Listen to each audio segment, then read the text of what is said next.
Hey kid, you got it right. This is Yada's vlog on a blog. Catch it with us now. Double up. I was concerned there, Kevin, that we weren't going to get Wookiee introducing the program. I understand that you and Leigh are working on a longer version of Wookiee, which will be wonderful. That's my favorite part of the vlog on the blog. What a vlog on the blog is, for those who may be joining us for the first time, is that blogging became, one of the obsessions of communication. It is the basis of X and of Facebook. Facebook is a social media blog where you have a picture of things and you write about them, or you have a short video clip and you write a few words about it, and that's really all X is, except S is a little bit more of a cesspool of anti-Semitic and other kind of rude, racist, political, religious taunts as part of their blogging. And then if you go to YouTube, which is even more popular, you find that YouTube is a blog where it's a video presentation of people's ideas in a much longer form, because people are more comfortable listening than they are reading. People, this is a short book for me, and it's probably 600 pages, right? People just don't read as much as they once did. That's the reason why we're doing our blog that we post at 12 different places, I think, now in social media. So we're doing a vlog on a blog. It's a very innovative idea where we get to talk about things that are in the news and about posts, so that we can make a much bigger contribution to what's going on in the world. So what do you have up there first there, Kevin? Trump's secret bunker. He spilled the beans on his secret bunker, I guess. Yeah, and that interesting. What the United States did under the Greenbrier. You ever been to the Greenbrier? No. You don't live all that far from it. Oh, you're not a golfer, right? No, I'm not a golfer. Not a golfer. Okay. Well, Greenbrier was this big, classic, old style Southern resort where you have formal dining. You wear jackets and ties to dining, and it has a lovely golf course. It's camped out in the middle of nowhere. And under the ballroom for the Greenbrier, the United States built its nuclear bunker. There was a White Springs airport that wasn't far away. They made it long enough to take in the big jets, and so they have this built this enormous nuclear bunker under the Greenbrier, and somehow the beans were spilled finally on it, and the Russians knew where it was, and they decided, oh, what the heck, we'll go and build a new one. The new one happens to be not far from Charlottesville, under the Blue Ridge Mountains, so it's not hard to find either, but it's buried much further underneath the mountains. So the Greenbrier is a place you can actually go and take the tour of what the bunker looked like, and it's set up for senators, some congressmen, top generals, the president, vice president, his cabinet, all the people that will start the war, that don't want to have to endure the consequence of a nuclear war, is what it was designed for. And it made some sense, not fair, politicians don't ever play fair, but it made some sense in that back in the day, from the time that a missile would go in the air to the time that it would impact and explode, you had, 45 minutes, maybe even an hour to get your act together and go someplace. Sure. Mm-hmm. Well, not anymore. Now the missiles are hypersonic. Well, not the U.S. missiles, but the Russian and the Chinese are hypersonic. You have about 15 minutes from the time of launch to kaboom. And if they're doing the kind of things that the Russians have now on their, they call it Poseidon, I think, the one from the special designed submarine that is a nuclear torpedo that has no ability to be detected, that explodes just offshore, that sends a tsunami of nuclear radiation inland, and it's a whole region and city killer. It can't be detected at all, so there's no advance notice of that. By the time it arrives, you're dead. So the president, who is going to start a nuclear war, doesn't want. I mean, his advisors say, there is no way to get to that really expensive bunker that they put under the Blue Ridge Mountains, not far from Charlottesville, Virginia. You can't get there, no time. So, come to find out, a big reason for the this ballroom is that he wants to build a Hitler bunker underneath it. Living quarters, bedrooms, dining areas, kitchens, assembly areas, common areas. It's going to be a Hitler-esque Führer bunker that he's going to build under this daggone thing. So it's just astonishing. And I've been saying, I guess Mar-a-Lago was out of the question. I mean, it's a golf course, but I mean, there's not a lot of basements in Florida. So actually, Mar-a-Lago is not a golf course. It's but it's a private club, but it doesn't have a golf course associated with it.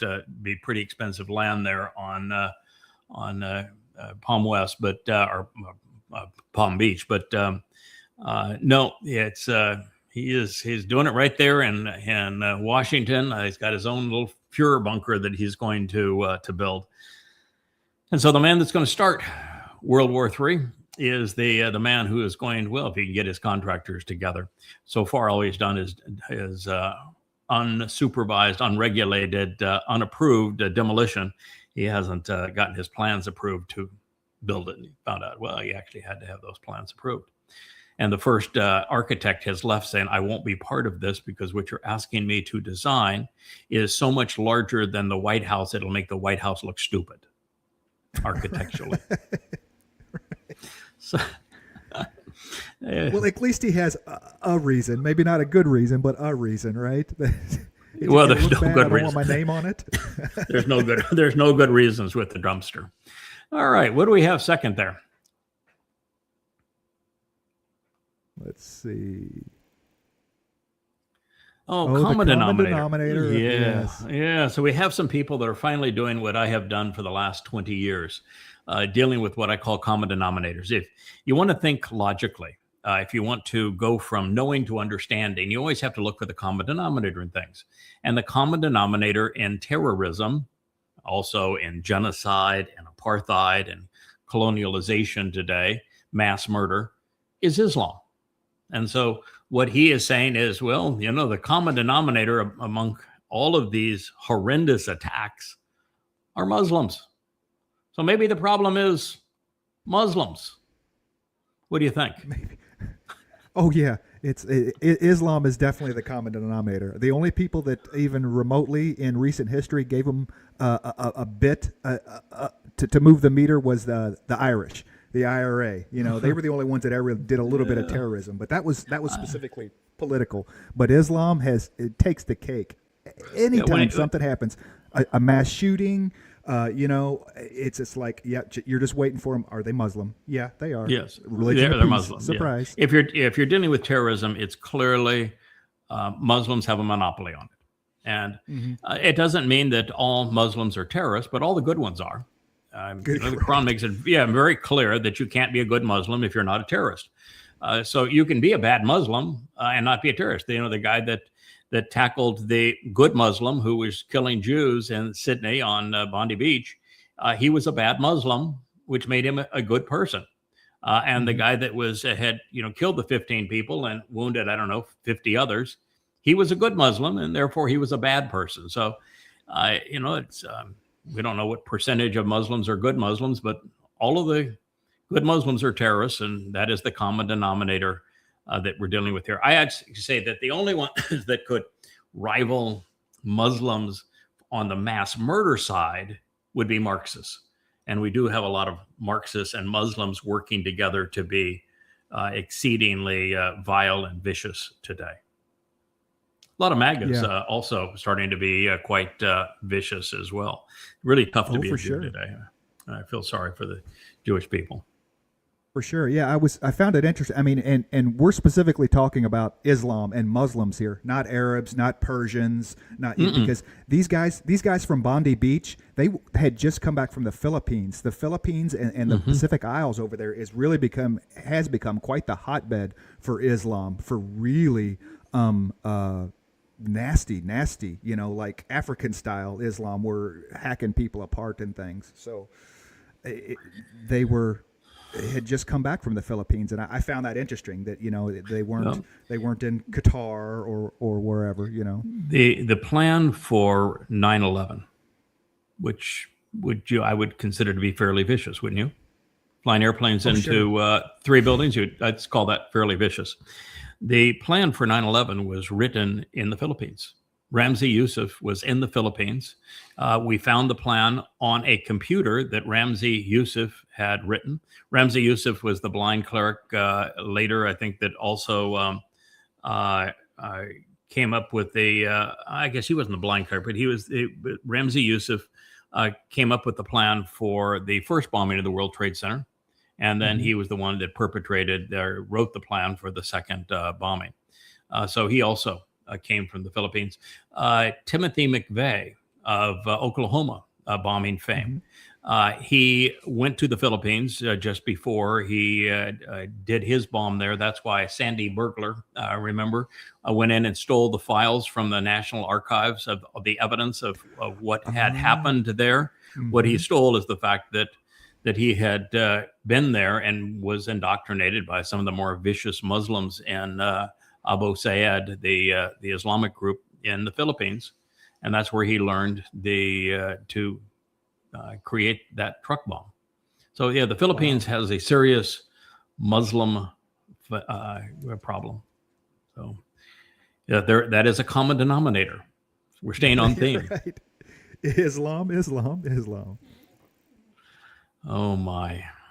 The greatest armada ever assembled. And in my view, America is becoming the most reprehensible nation now on the planet. We commit mass murder at sea. There is no such thing as a narco-terrorist. So if you're absolving your guilt by saying that by killing them you're saving Americans, that's absolute nonsense. First of all, there is no such person who will transport drugs who is a terrorist. They are not terrorists. They are transporters of illegal contraband, and it's only illegal contraband because we decided to have a war on a war on drugs, as opposed to dealing with the problem rationally, which is to curtail demand. Because if there's demand, there will always be supply, and if you make it illegal, then the supply will be exceedingly profitable. So we've created this mess, and the problem is not the suppliers. The problem is the demand. We have way too many people in the United States whose lives are so unfulfilling and so miserable that they have turned to drugs as a way to withdraw. And so our problem is we have serious societal issues in the United States that have caused the use of drugs to be epidemic. I think it's 25%, 1/4 of Americans that uses illegal drugs. And if you consider also the mind-altering drugs that are being prescribed, then and you include the abuse of alcohol, you get into the 65 to 70% range of Americans who abuse drugs. So our problem is us. It's not them. The people who supply these kind of materials are never terrorists. Terrorism is a tactic, and these people have no interest in terrorism at all. So we have no justification under any circumstances for blowing up those boats in open waters. It was all just a pretext for repositioning the Navy to do what it's doing now, which is going after oil. And so it makes us completely reprehensible. Trump also announced that, I think it was yesterday, that fentanyl was a weapon of mass destruction. No. Fentanyl happens to be a very effective drug that has been used by doctors and hospitals for decades. It is exceedingly effective, better than heroin. And heroin also happens to be a very effective drug, like morphine. But morphine, heroin, and fentanyl are all used in pain management. If you've ever had a loved one that has to go through hospice, and they're trying to manage the pain for them to pass as comfortably as possible, you know that they are prescribed fentanyl. And so there's nothing wrong with the drug when used as it should be used. And it is not a weapon. It is a drug. And no one is forced to take this drug. A weapon is something that is deployed by typically by a military against another military, or in worst case, against civilians. There's no weaponizing of fentanyl. It's to call it a weapon of mass destruction is to say, I am really insane and I'm grasping at straws, trying to come up with a cause to justify war, because it is not a weapon of mass destruction by any stretch of the imagination. It's totally insane. It's a drug, and it's a drug that has a very useful purpose, and it found a market with people who had useless lives. Now, deploying the U.S. Navy here to rob Venezuela of their oil, that's reprehensible. So we got mass murder and we have thievery. These are not good things. Absolutely. Piracy. Oh, we even stole a tanker. Piracy, thievery, mass murder. And now this is going to be an act of starvation. Because the CIA has been abusing Venezuela for decades now, we've already starved probably 1 million people to death. And what do you think is going to happen here? And when was the last time we tried a blockade around a country? How close did we come to World War III? Within a heartbeat, right? The Cuban Missile Crisis. Cuba? Yeah, right. And then we had a president that had brains. We don't now. And okay, so you're blockading Venezuela. Who is the primary business partner of Venezuela today? Yeah, Russia and Iran. Both of them are huge. No. Actually, China. China is number one. Iran does business with them, but Iran is a producer of oil. So is Venezuela. So there isn't a lot of business that those two can actually do. Same thing is true with Russia. Russia has been used as a supply of weapons. So Russia has now transferred ballistic missiles into Venezuela, just as America has weaponized Ukraine. Well, Russia said, okay, well, if you want to play that game, we'll play the same game. And so they've weaponized Venezuela. And they only did it because of the United States threatening Venezuela and because the United States is threatening Russia through the Ukraine. But China is the one that has the greatest investment now in Venezuela. And so all China has to say, if you're going to blockade our economic partner, then we will just blockade the United States. And they don't have to blockade the United States with ships. They have to say, rare earths, no more. Computers, no. Chips, nope. Your technology won't run. You've got no market for much of your farmed goods, and you now have no source of the very materials that the few industries that you have and your military complex run on. You're done. We don't need to sell you anything, and we will not sell you anything. You're done. And so that's all China has to say, and we lose. Yeah, they're pushing for that. He was completely the confabulator in chief, as you say, was going from drug boats bad, and then we stole the tanker, and then the other day, like you said, he comes out with, it's about oil. Venezuela stole our oil, and so we're putting sanctions on them. And where in the world did he get the idea that Venezuela, other than when they became communist? I mean, was Sunoco in Venezuela or some private company, not the United States? Whenever they nationalized the oil. And if countries nationalizing business investments, like you look at Saudi Arabia. Saudi Arabia nationalized the oil that American and British companies had built in terms of refineries and extraction mechanisms and ports and all this sort of thing. American oil companies had built out all of this. That's why it was called Aramco, and it's still called Aramco, American and Saudi Arabia, but it's or Arab, so it's Aramco. And these Saudis nationalized it. So did every Muslim Middle Eastern country. They didn't have the wherewithal to extract the oil. They didn't have the wherewithal to refine the oil. They didn't have the wherewithal to transport the oil. And they simply nationalized those assets. So if a country nationalizing those assets, bad, then why do we do business with Saudi Arabia? Right. And Qatar and Kuwait or any of those countries? And what happens is that the companies that have their assets nationalized end up doing quite well, because what the country does, the despot over those countries does, is, okay, well, we'll just make a deal with you. You can have distribution rights. We will give you a certain cut on what we do. And so, because what they need is they need those same companies to be in there to run their facilities and to maintain those facilities. So they can't completely cut them out. They replace the enormous amounts of profit. So they raise the amounts that are charged for the oil. And so it becomes in everybody's worst interest. And the despots, the kings and dictators over those countries take a massive cut. They technically own it personally. But the oil companies continue to make a profit on the distribution. The same thing was true with Venezuela. American companies weren't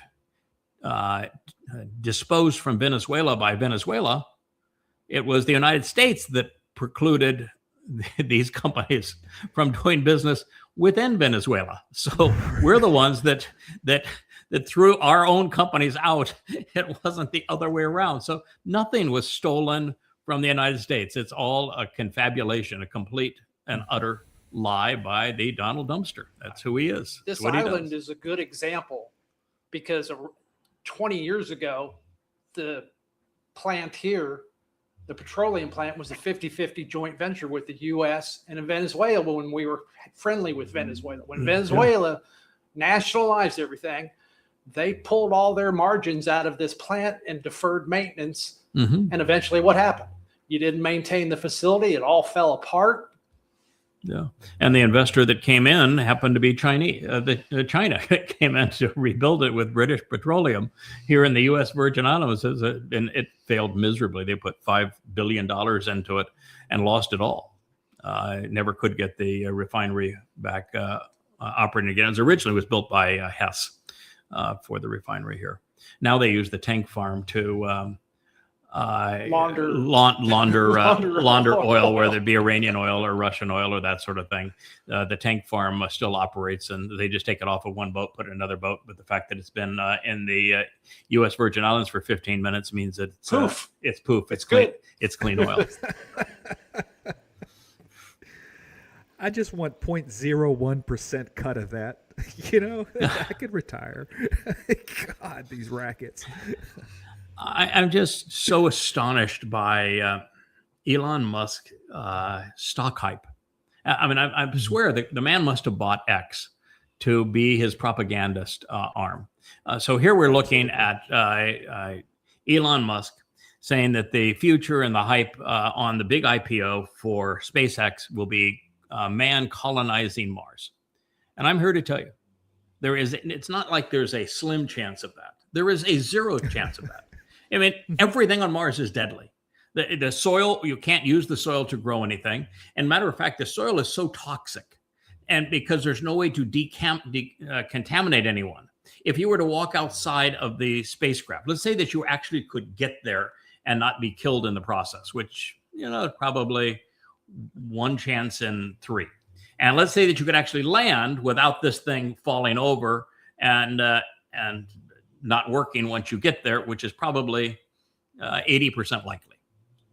If you step out of that spacecraft and you come back in, you're going to track in that Mars soil, and that Mars soil is so contaminated that it'll kill you. And it's a much worse version of the moon regula. The moon regula got into the astronauts' lungs, and because it's just like the Mars soil, it's electrostatic. And it's super contaminated. And so it permeates everything. It destroys equipment, any kind of electronics, any kind of a mechanism that has to function. and you track it in because you can't get it all off because it's electrostatic, and it's just deadly. And you can't grow anything in the Martian soil.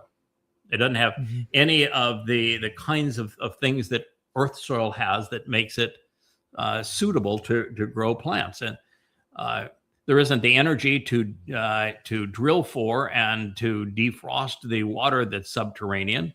There's not the energy to make the fuel to get that thing to come back.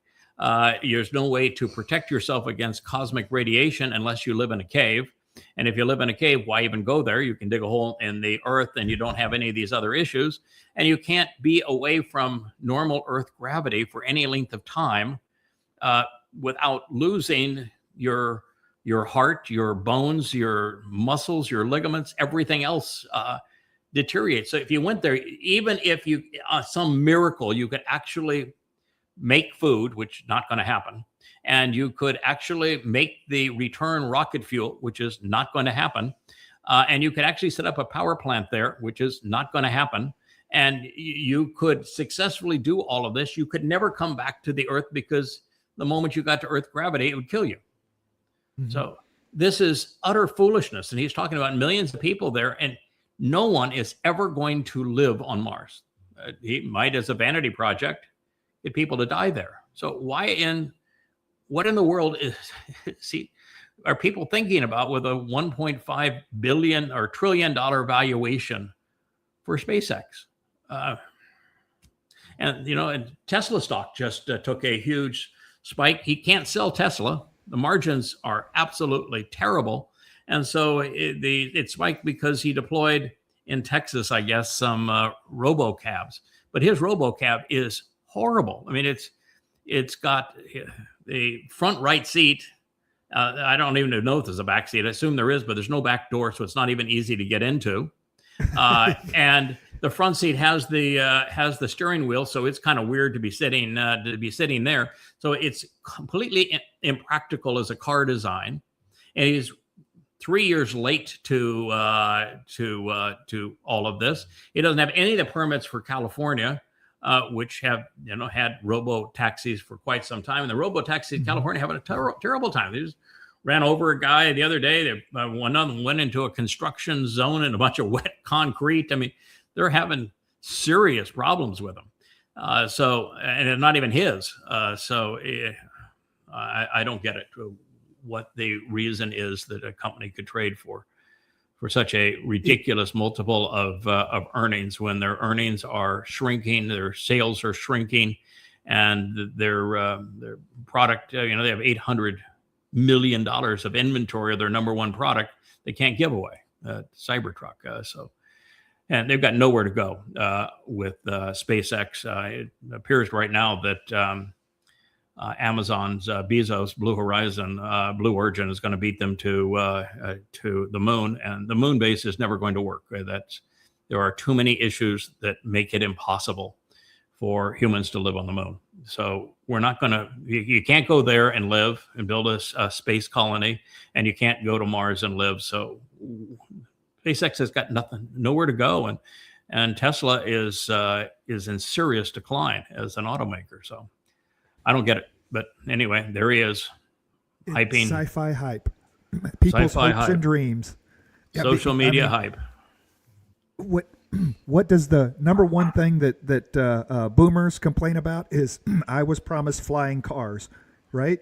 That's the number one. The future back in the 50s, it was going to be great, right? We had all the Jetsons, this idea of what the future was going to look like, and where's my flying car? And he promised. So that's all we're doing here is hype. He promised a flying car, but before the end of this year. Elon did. He is obviously wrong. I'm a pilot. I'm an ATP pilot, which means I have the highest certificate you can have as a pilot, 5,000 hours as a pilot. Type rated single pilot in jets. I mean, I'm a serious pilot. And I can tell you that the amount of training and the discipline to be a pilot is so far beyond the average person today that can barely drive a car, because you're now moving not only much faster, but you're moving in 3 dimensions, not 2 dimensions. And it is an infinite increase in responsibility. And people have just no clue how to handle that. And I can tell you that 99% of people, particularly young people today, do not have the discipline to be pilots, to be in a flying car. So that isn't going to work. And it's not either. like you can autopilot the flying cars, because we already see Whammo and the stuff running off into construction sites. Oh, so you know, not any better. yeah, Whammo's having a really rough go of it, and Whammo's been at it for 3 years in California, and actually they were favored in California, liked in California. They got the permits in California. And Tesla's nowhere close to getting the permits in California, and is not a favored company in California. So I don't know what the man's future is. That's so sad.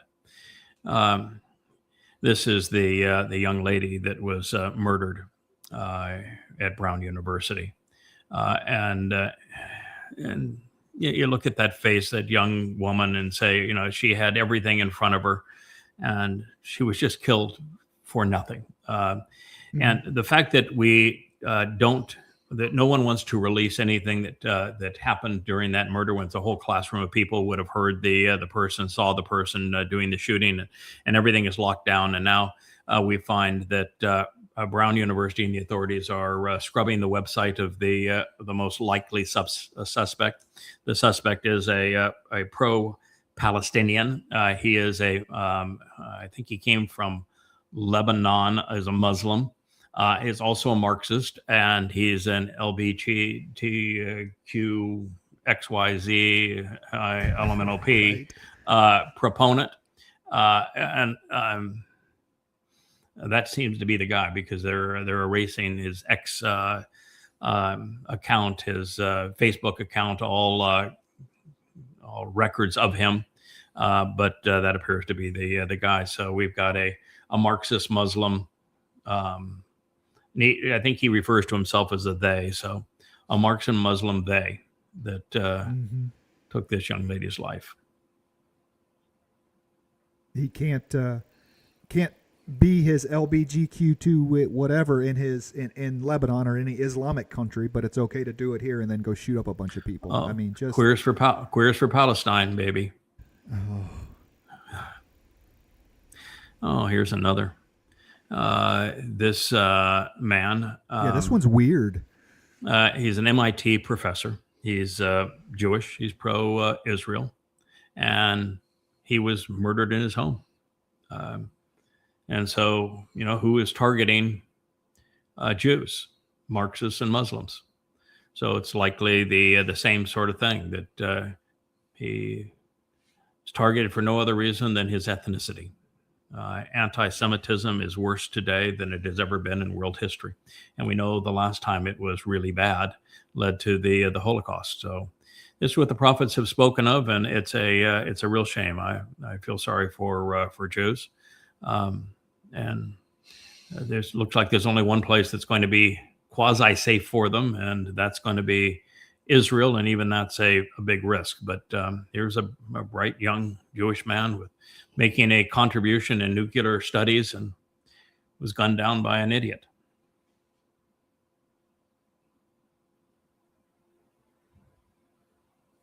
Man, these are really going over well. These they're beautiful. The yada. Mm-hmm. Yeah, they're beautiful.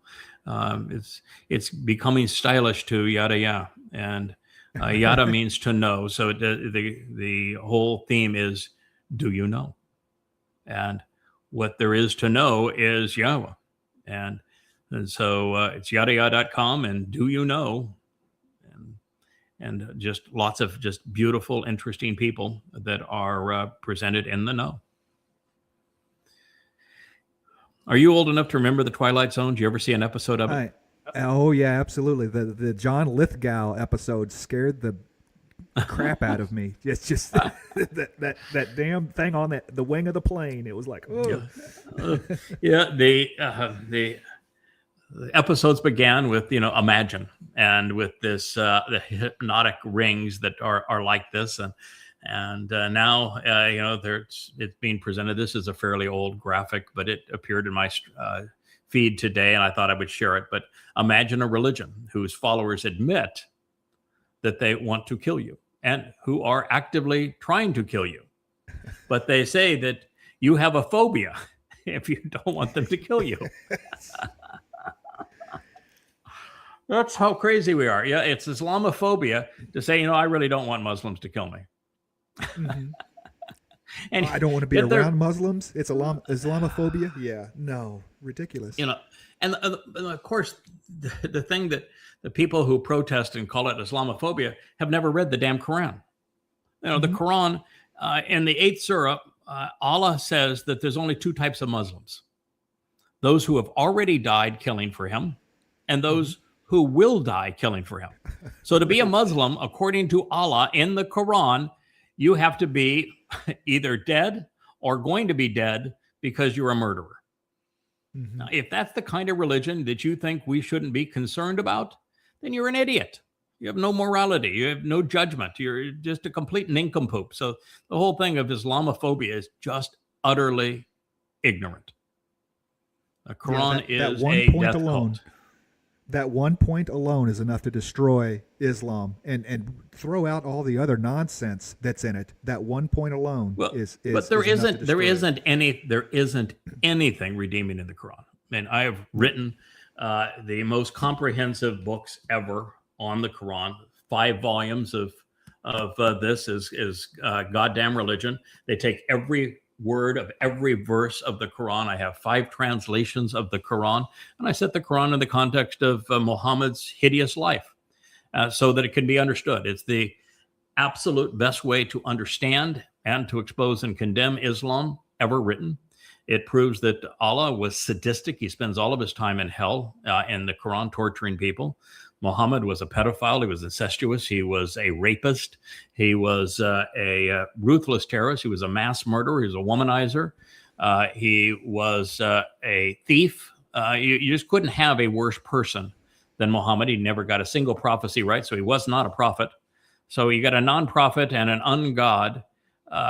And the surahs of the Quran that were the last to be revealed, those in Yathrib, which became Medina after they had perpetrated genocide against all the Jews. There were some 30,000 Jews in Yathrib when Muhammad arrived, and when he died, there were none. He had sold the children into slavery. He had raped the women, and he had murdered all the men and boys.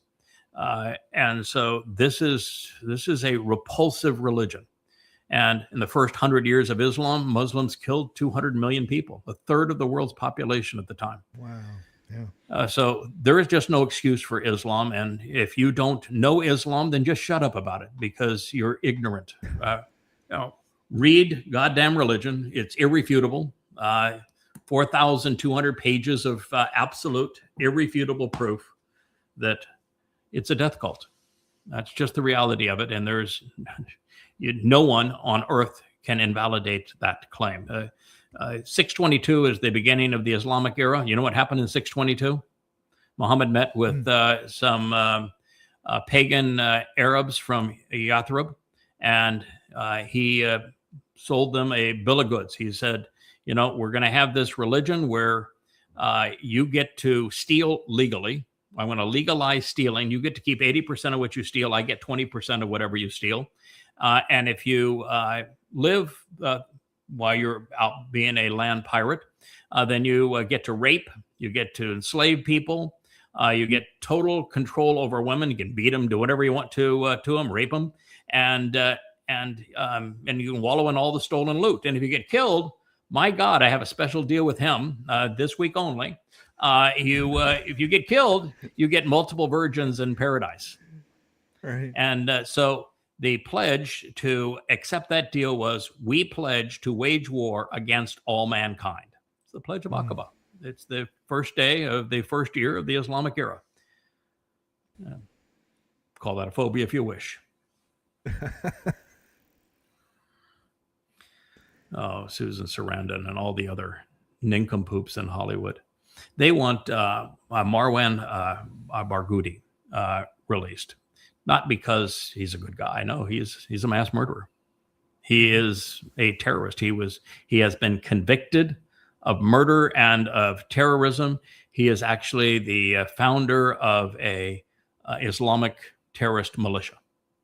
And Hollywood is so lost. They're so utterly disgusting, so grossly immoral, that they're pleading for the release of the central figure in the second Intifada. Now we're trying to globalize the Intifada. These morons. Bravo, bravo, yeah, release him. It just, there aren't words to show how disgusting these idiots are, but they're repulsive.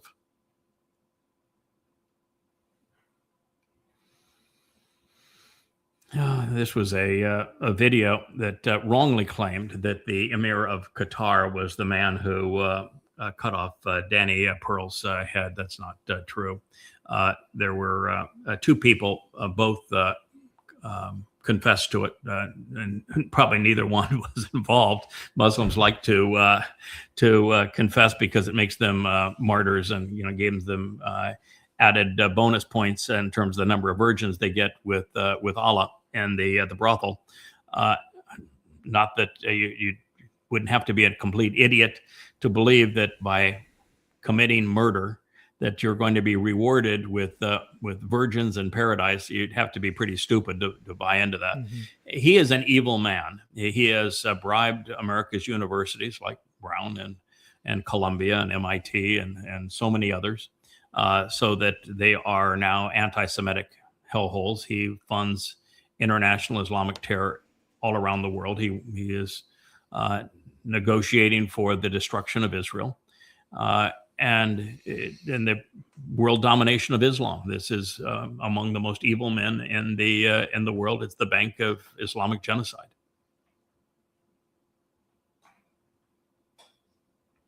But he doesn't get credit for Daniel Pearl's. No, I don't get credit for Daniel Pearl. Not this time. So this is Susie Wiles was Trump's campaign manager. This frumpy woman that's hanging there behind him was his campaign manager, and she was interviewed by Vanity Fair, and and now that Vanity Fair has released the article, Trump is having a conniption fit, and so is she, and they want to sue Vanity Fair.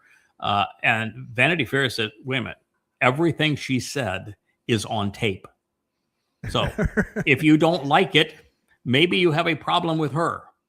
But the bottom line is with Trump is everyone who's exposed to Trump knows he's a snake. Everyone who's ever done business with him. Some people have a conscience and they'll leave and say that's a snake. Others, like Mark Cuban's done business dealings with him. He says that's the most dishonest man I ever dealt with in my life. And they know that, however, if you speak out against Trump, he is the most vicious human being on the planet. No one has ever been a bigger rat or bully, a more cannibalistic when attacking people who tell the truth about him. So this is going to be an interesting thing to see how it all works out. But yep, Susie is the only non-blonde sex bomb that has held a position there. So yeah, so we'll see what happens with Susie. But yeah, not looking good for her based upon that interview. She said that Trump has the personality type of an alcoholic. Trump doesn't drink, so he's just saying that he's comatose all the time. I mean, she said she has the personality of an alcoholic. And then she said that she thought that the work of Elon Musk and Doge was a disaster, and that the things that she said, I couldn't believe that the cuts they're making. And clearly, Doge was an unmitigated disaster. I mean, how a guy that built Tesla and SpaceX managed to screw that up to the extent that he did is flabbergasting. But she said, yeah, the cuts and the whole Doge thing was a disaster. So yeah, his standard go-to is sick the attorney general on him, sue him for libel, and then they have to settle out of court. I mean, it goes away and they settle. I mean, he'll make cash off this. That's his standard go-to. Well, it doesn't matter what the truth is. Well, not necessarily. He's successfully sued two media companies. Both require FCC licenses. And both were involved in deals that the FCC could say yeep or hoop. And so he was in a blackmail position. And so he did not win in a court of law. He blackmailed them and said, you agree, you pay me the money, and I'll greenlight what you want to have done. And if you do not, then I will have the FCC give you the thumbs down. And so that's how he prevailed with those two companies. He cannot do that with Vanity Fair unless Vanity Fair is owned by something that needs an FCC license. And he can't do it with the BBC because he has no clout over them. Yeah. See, that's the reason the vlog on the blog is better than a blog, because you would never get into all of this kind of stuff if you were strictly limited to your 10-word limit on a blog. So pretty sad. Now, this is something that has been known for a while, and occasionally it pops back up, and I just want to keep people aware of it. You know, there is a group of people out there that want to say it's unfair to criticize Islam because just, you know, look at what Ahmad al-Ahmad did. You know, he was a Muslim and he saved Jewish lives by wrestling the gunman to the ground. I don't want to mention the fact that the gunmen were both Muslims, and it was the Muslims that were killing a bunch of Jews, just that this one guy intervened. Well, he was a really bad Muslim, so he did intervene, and you know, good for him. Okay, but okay, I'll raise you then the doctor in this Gazan hospital that took Noah Marciano, and he videotaped him injecting her blood veins with air, agonizing, horrible death. Way to die. She screamed for mercy. He videoed the whole thing and he sent the videotape to her father. So you want to say, oh, there was a good Muslim, so you can't criticize Islam. Okay, I'll raise you this guy. I guess there's just no, remind you the fact that your bad Muslim who was a good person tackled to a Muslim who was murdering people indiscriminately, so you lose. God, yeah, what's wrong with no me? Hippocratic oath in the Gazan physician code? I guess they don't take the Hippocratic oath. That's I don't think so. Well, they take the hypocrite oath. They're good at that. So it's a little slightly different pronunciation. The hypocrite oath. You had the emphasis on the wrong syllable. On the syllable.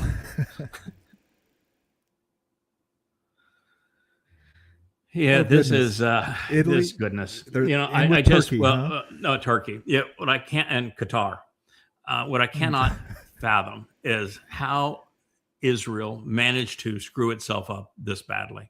You know, you've been with me for a while, so you know that the morning of 10/7/23, I went to the Era, and we had the YAHOWAH radio, and I began writing what is now the open letter to Israel called At War with Religion, which is in volume 1. This is volume 3, but it's in volume 1 of Goddamn Religion.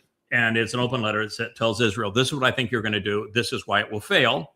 I thought that they would invade Gaza and that then go after Hamas and claim that they could remove Hamas from Gaza. And I said, you can't remove Hamas from Gaza. That is not possible. It will never happen because Hamas is Islamic. Gaza is Islamic. You're not going to remove a religion from a religious community that's entirely that religion with bullets and bombs. It can't be done. And I gave Israel 5 points that they could do that would prevail. Of course, Israel did none of them and proceeded to do exactly what I foretold they would do. But what I could not have imagined is that it would turn out this badly, that Israel would completely level Gaza, destroy the place, and that the Muslims that did Alaska flood were specifically taunting Israel to do this thing. They didn't. 10/7 was specifically designed to be sufficiently savage that Israel would destroy Gaza. That is what they counted on. And with Qatar, they already had all of the pieces around the world set in place to condemn Israel of genocide, even before Israel entered Gaza. because they knew Israel would. That's what they taunted them to do. Israel got played. Israel went and did that thing. And then Israel did not make a decent presentation of their losses. We don't know how many people were actually raped, how many children were actually killed. We don't know the story behind most of the fatalities in Gaza. They were never presented. Israel lost the war of public opinion. And then we had Israel put itself in a position where they were forced to feed their enemy. Those people who were devoted to killing them, they were forced to feed. And then they had to play with their hands tied behind the back because of the hostages, and they had to trade sometimes hundreds of convicted murderers to get their innocent hostages back. In other words, they played right into the devil's hand and encouraged more hostage taking as a result of what they had done. And now they're still forced to feed them. And Trump now, because he's the vassal, he controls, Israel's the vassal. They're a vassal of Donald Trump because they turned the rest of the world against them. So Israel now only has one person that is doing anything for them, and he is playing them also because he controls them. So he is the one who has told Israel recently, we don't care that Hamas violated the peace accord. You have also violated it by responding to Hamas, and Trump doesn't appreciate it when you ruin his great peace deal. So we think that what you have done is reprehensible, and we're going to hold you accountable. And oh, by the way, Israel, now you have to pay for the clearing of all the debris in Gaza. And oh, by the way, you're going to allow Turkey and Qatar and your other enemies to provide soldiers, armed soldiers, combatants, to go into Gaza. Imagine that. I mean, how could you play a hand with a worse outcome than that? You become a vassal of Donald J. Trump, who's the great betrayer. Mm-hmm. You're forced to feed your enemy. You traded hundreds of convicted terrorists to get your innocent hostages back. You have lost, the entire world is against you because you destroyed Gaza, and now you have to go clear it. And in Gaza, rather than just Hamas, which continues, because now you've lost the war and everybody knows you lost the war, Hamas remains, you're going to have your nations that want to destroy you, like Qatar and Indonesia and Saudi Arabia and Turkey, are going to supply the troops inside of Gaza. I mean, it's hard to imagine a country of bright people being played as fools to this extent. The Marshall Plan wasn't as strict on Japan, you know. No, for the reparations that they, yeah. No, this was I find it insanity. Further down that Italy and Indonesia have agreed in principle to send forces to a proposed international ISF force in Gaza on the condition that there is no direct contact with Hamas. So what does Hamas have to reach out and make contact? They call them guns, right? Guns, did right, Hamas give up? Did Hamas lay down their guns? No. So no. How is Hamas going to reach out and touch these Italian and Indonesian forces? Right. With bullets, right? Mm-hmm. And so what happens when Hamas does what Hamas does? What are the little Italians going to say? We don't want to play anymore. We're out of here. The Indonesians said, we don't want to play anymore. We're out of here. And then what? Right. Yeah. No, it's just goodness. In total and complete insanity. Hold on. I went to. You're right. Yeah, go ahead. This is just a cartoonish rendering of what it is to globalize the Intifada, which is what Marxists and Muslims are shouting throughout Europe and the United States and universities in both places. What a waste of a life. But this is globalized the Intifada. The Intifada was one of the great crimes of human history. It was the Muslim Brotherhood and the KGB in Russia, who in Egypt, and Egypt was a client of the of Russian for weapons. They wanted to come up with a way of destroying Israel. And they had lost, of course, the War of Independence in 1948. And so the next war was the 6-Day War, 1966, Six-Day War, 67. And they lost that war overwhelmingly. And so they came to realize they're not going to beat Israel, even though they outnumber them 100-1. And they were using Russian weapons, and Israel had virtually nothing in terms of weaponry. And the United States was opposed to Israel at the time. We didn't help them in either one of these wars. We were actually working on the other side because we wanted to sell weapons to the oil-rich countries. And so they couldn't overturn Israel by weapons, and they had this problem. And the problem was that the Muslims in Israel were the wealthiest, healthiest, best educated, freest, and most productive Muslims in the world. And so that was really embarrassing. So what they did is Yasser Arafat and company came up through the PLO, came up with the idea that rather than going into your employer, the people who are educating you, providing for your medical care, taking care of your family, providing housing and the like, and working because Jews were willing to hire them, and they made a wonderful living there, and educate them and keep them healthy and all that sort of thing. And so they said, no, don't do that anymore. Kill them, and we will pay for slay. We're getting all of this money from other countries. We will pay for slay. The international community will pay you to kill Jews, and that was the Intifada. And we'll take care of your family if you die, if you martyr yourself. Yep. Yeah. Pay for slay, Intifada. Yeah, here we are. The evolution of Christmas. I don't know if Christians have a clue as to how pagan their religion is, but Christianity, the same winter solstice celebration where there is the birth of the Son of God. This is always 9 months after on the vernal equinox, the spring equinox, that Earth is impregnated by the sun to give rise 9 months later to the son of the sun, and the son was God.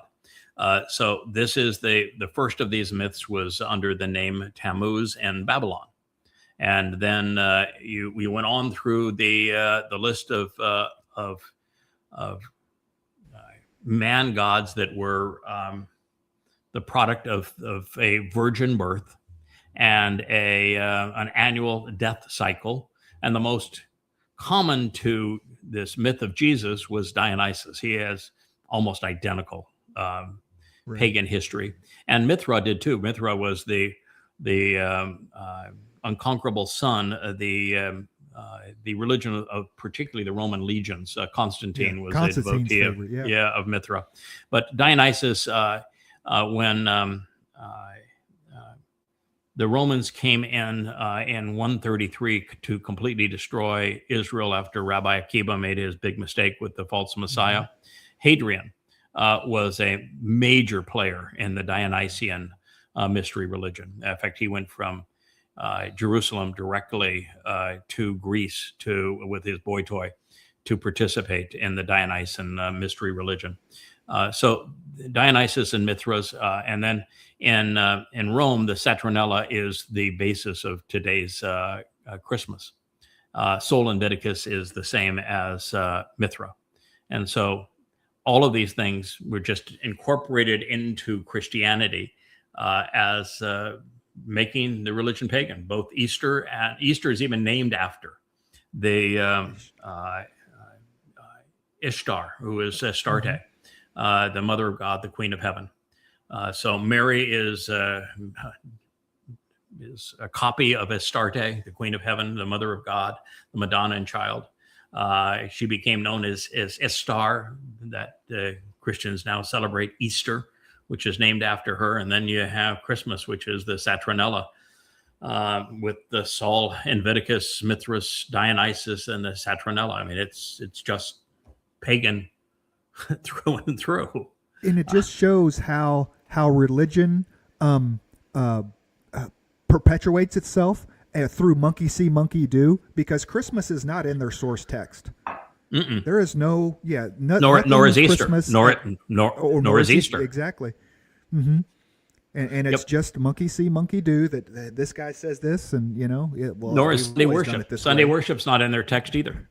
But Sunday worship is what the pagans did, and Easter is what the pagans did, and Christmas is what the pagans did. And so they just, to spread the religion, they just made the religion acceptable to the pagans, which is why they, Dionysus and Mithra were the number 1 and number 2 virgin born, annually dying, and resurrected gods of paganism. They just said, we'll just incorporate all of that into our religious synchronism, and it'll be a much easier religion to perpetrate on the masses. They'll be easier to control if we give them what they're accustomed to, including a virgin birth with a Mary, Queen of Heaven, Mother of God. It's all pagan rubbish. No validity to it whatsoever. It doesn't get any better with Martin Luther. Hey, we can't read the Latin. We want it in our own language, right? And so we can read the text. And yet here we still are on Sunday with the Christmas. It's like, God. Yeah, Martin Luther was just a ridiculous, disgusting anti-Semite. I mean, he knew that what his basic issue was that the Roman Catholic Church was making a profit by selling indulgences. If you wanted to go off and rape somebody, or you wanted to commit murder, you could do so, so long as you paid the Roman Catholic Church for the indulgence. And so they were selling them and making a lot of money selling indulgences. He got pissed off at that and said that's a really bad idea. But he didn't have any problem killing Jews because he was one of the most repulsive anti-Semites in the world. So that was not a very promising thing. It's a pretty frightening little video here. It's got three kids. One calls Beelzebub, and one is Lucifer. And so the person who put the thing together doesn't know what he's talking about. But nonetheless, the thing that I wanted to say is that while Christian countries have banned this little video here, which is why I'm interested in showing it. And while I'm acknowledging that they don't know what they're talking about, and Satan doesn't look this way, Satan is actually the god of religion. So if you want to know what Satan is like, you will find him as your dead god on a stick, and as the baby and mommy's arms, representing all the pagan nature of Christianity. He is the Hashem of Judaism. He is the Allah of Islam. That's who Satan is. And if you want to know his nature, read Isaiah 17, or, go into this series of books. It's in the Observation series that does the most comprehensive presentation of Isaiah 17, where Satan's very clear. He doesn't want to be known as the adversary. Satan means the adversary. He doesn't want to be known as the adversary. He wants to be worshipped as if he were God. And so he became the god of these religions. Boo-hoo. Boo-hoo. Oh, yeah. This plays off the Vanity Fair. It plays off the same one. So it's the same commentary. But, there's Trump with little X in the White House before he became persona non grata, and Trump devoured him. Of course, Elon, who was right and said that, Trump is named in the Epstein files. He's the one that brought attention back to the Epstein files by writing that post right after Trump unceremoniously dumped him. Trump was just mean to him after Elon got him elected. And Elon got him elected. He spent $300 million in the swing states at the last minute. If it wasn't for Elon Musk, Trump would be in jail today and be bankrupt. So if he was a normal human being, you would owe that man a lot. But they were really terrible together. Elon is a horrible politician. He didn't understand that if you're going to cut spending in government, you have to work through Congress, because Congress, according to the Constitution, has that responsibility, not the president. And he decided that he could play dictator and decide what would be cut. He made all sorts of flamboyant statements with his chainsaw and the like.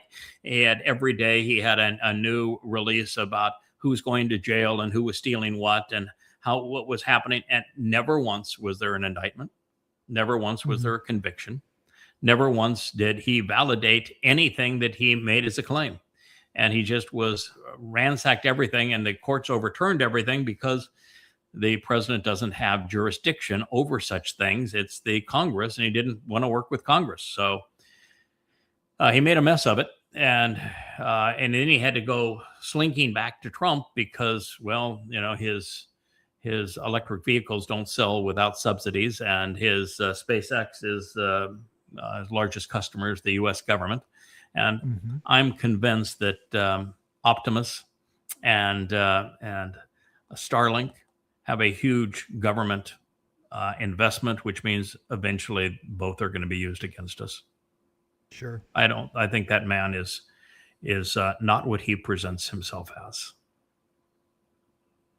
Yeah, the only reason to have Starlink phones isn't a convenience issue.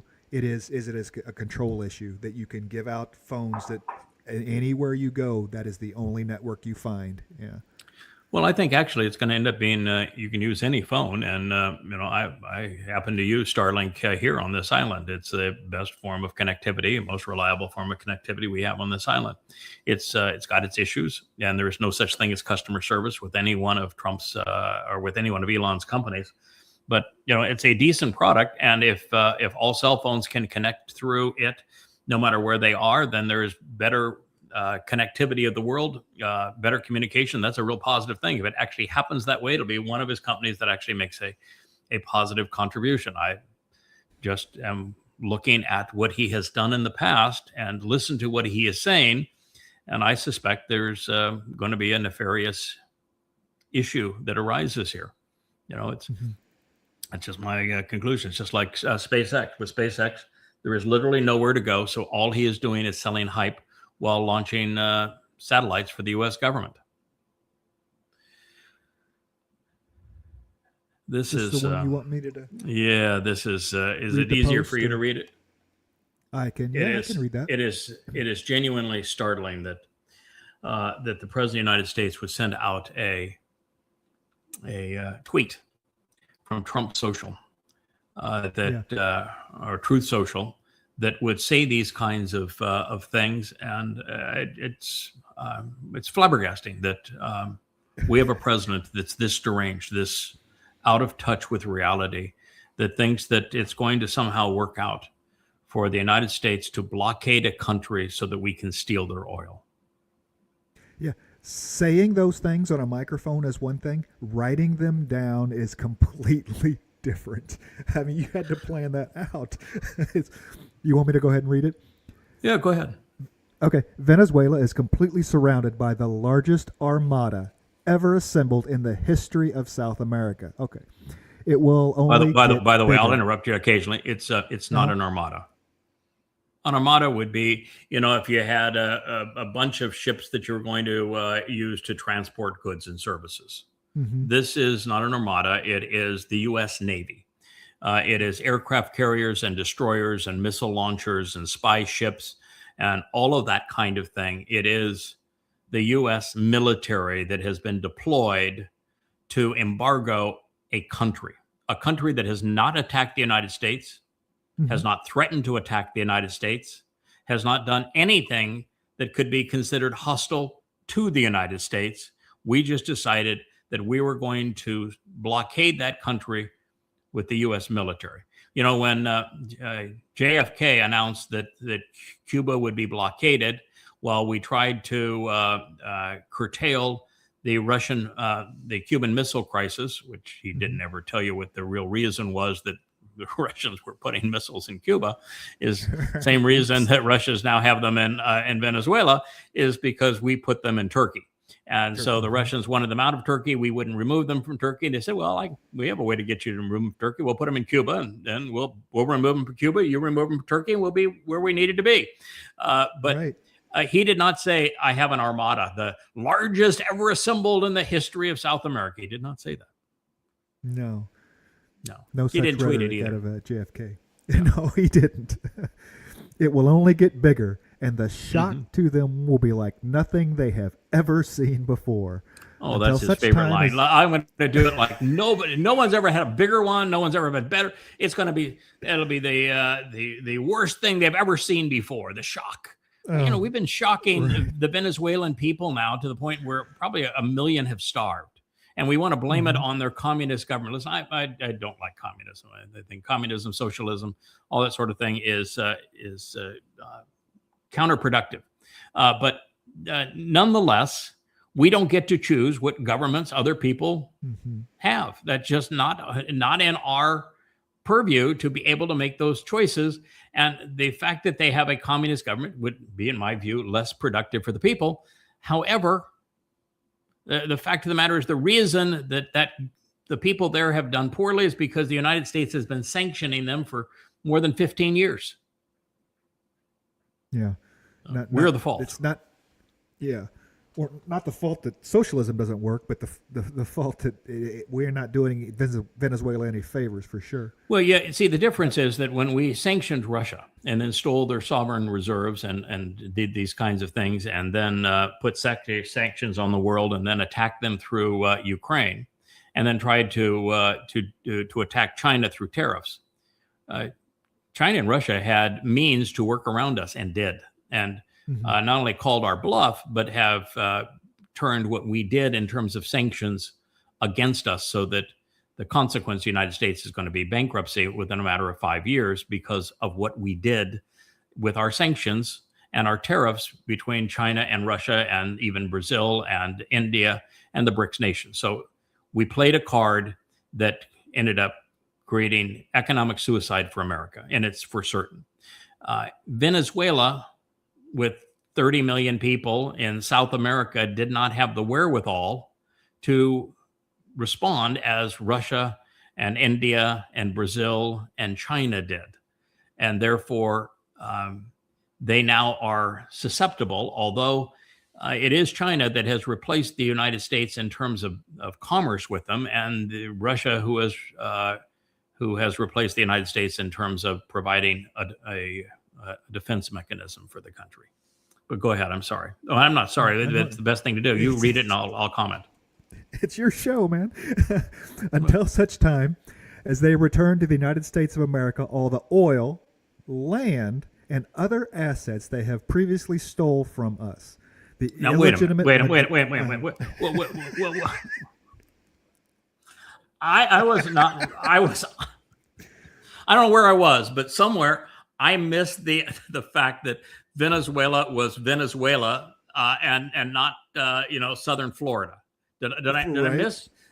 Is there some point where Venezuela was part of the United States and there was a succession movement and they withdrew for the United States and they stole this land away from America? Is Venezuela somehow in U.S. Territory where the U.S. could claim that the oil beneath Venezuelan territory belonged to the United States? Yeah. How does that work? Is Venezuelan there any occupied United States? Yeah. Where is that place? Is there any place here that you could get even within a zip code of sanity? They return the oil and the land that they stole from us. And other assets. Venezuela didn't steal our land. They didn't steal our oil. Right. Oh, my God. And other assets. I mean, this man is literally insane. Uh-huh. Yeah. If you're a MAGA, you should be ashamed. And if you're not ashamed as a MAGA, then you're as immoral and delusional and ignorant and as irrational as he is. If you believe that what he wrote here is credible. Okay, so the pretense here is that we're going to blockade Venezuela, which is going to cause many, many people to die. Until Venezuela returns oil they didn't steal from us and land they didn't steal from us. How are they going to do that? And the illegitimate Maduro regime is using oil from these stolen oil fields to finance themselves. Drug, terrorism, human trafficking, murder, kidnapping. There is no such thing as drug terrorism unless you want to incorporate the CIA, because the CIA was really good at using drugs to fund black operations. They did it during the Vietnam War. They did it during the Afghanistan war. The CIA is great at it. Maduro government is not great at it. The government supplies none of American drugs. Cartels operating within the country supply about 5% of American drugs. No cocaine, though, and no fentanyl, other meaningless kinds of drugs. So Venezuela is not a drug supplier to the United States of any consequence. None. And the government is not part of a drug cartel. That is an absolute lie. And the notion that the government is illegitimate, well, that would be, 50% of the governments around the world. Installed by the CIA. The CIA has only conducted 100 regime change operations. If you want to have an illegitimate government, why don't you go to the Ukraine? Yeah, Zelensky. Yeah, that's an completely illegitimate government. Mm-hmm. I would argue that the Trump government of the United States is illegitimate because they're not paying any attention to the U.S. Constitution, and he is not going to leave office. So that's about as illegitimate as they could be. But Ukraine is a classic case of an illegitimate government.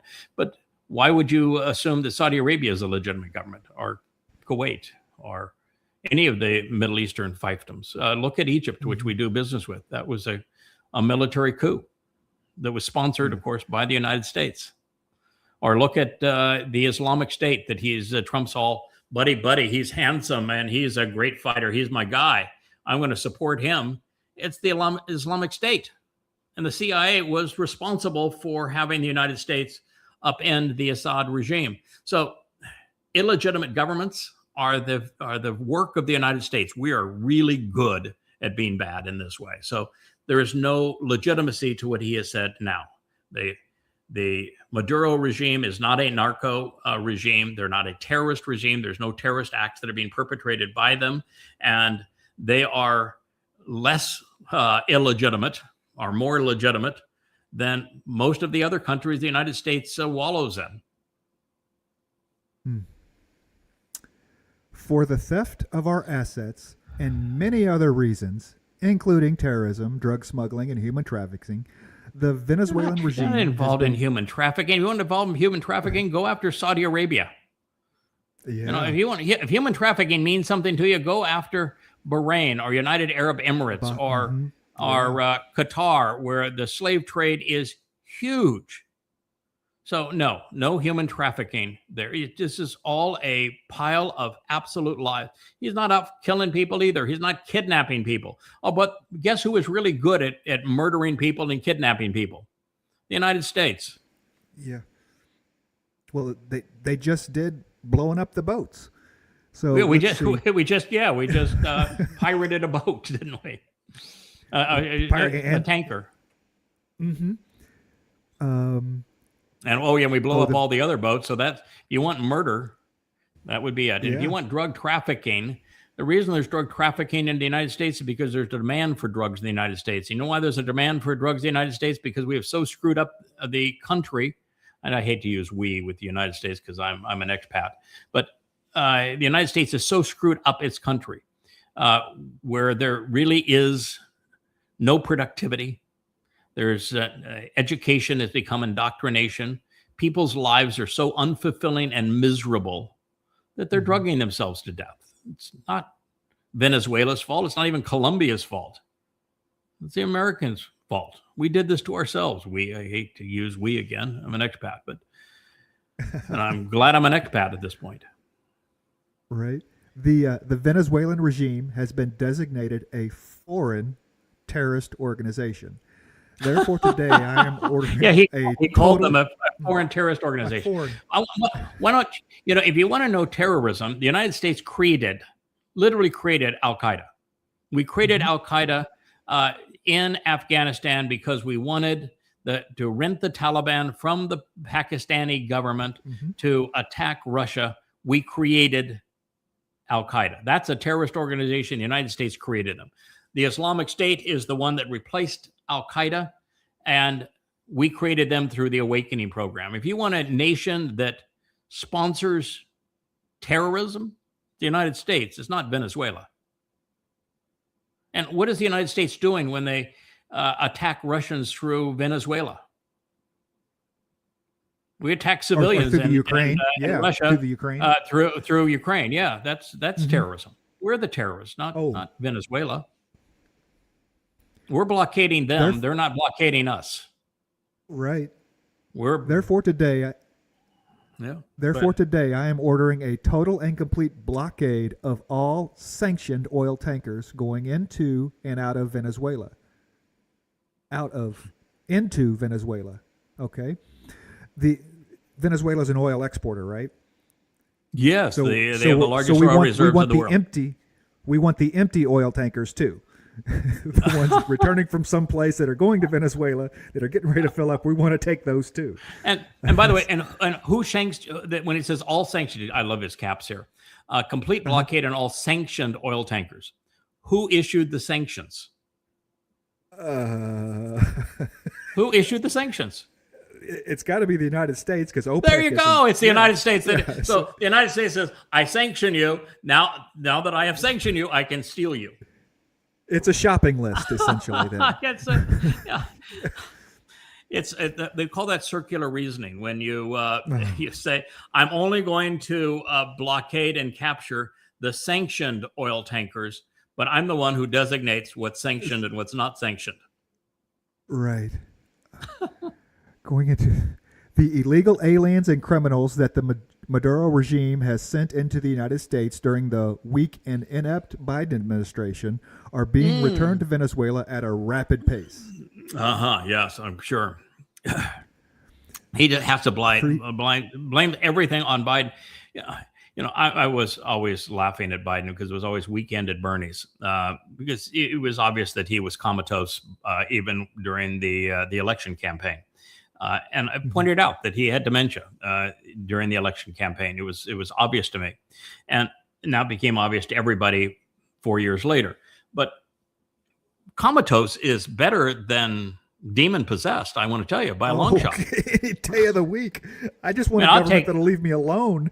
God, I'll take Bernie at the ice cream parlor any day to Trump at the let's kill him. What are we gonna do more? We're just gonna kill more of them. That's what we're gonna go do. I don't want Congress to work. People say, I want Congress to get to work. I don't want Congress to work. That's the whole point of Congress. Progress is moving forward. Regress is moving backwards. Congress is not to do anything, not to go anywhere. So I'm okay with that when it comes to government. Well, that's pretty slick. Okay.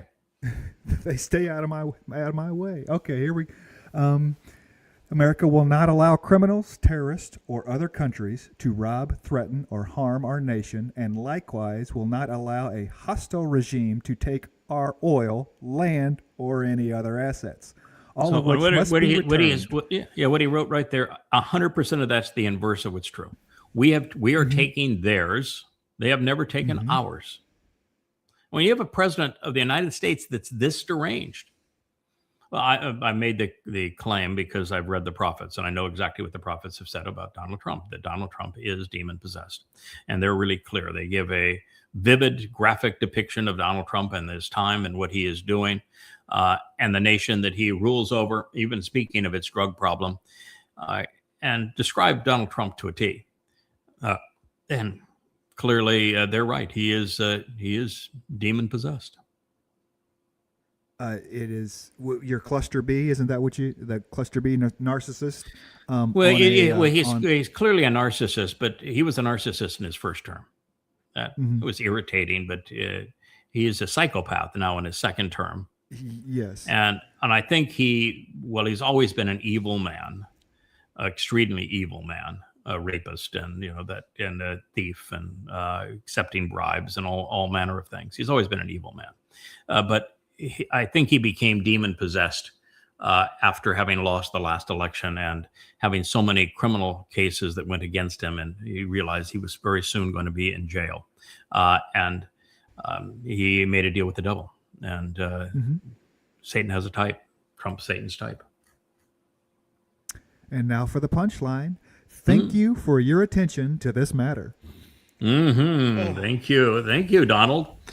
Yeah, thank you for your attention in this matter. He is the asshole in chief of the United States, and so I'm flabbergasted that there are 30 some odd % of Americans that support this man. It says that you and your religion and your politics are grossly ignorant, irrational, immoral, disgusting.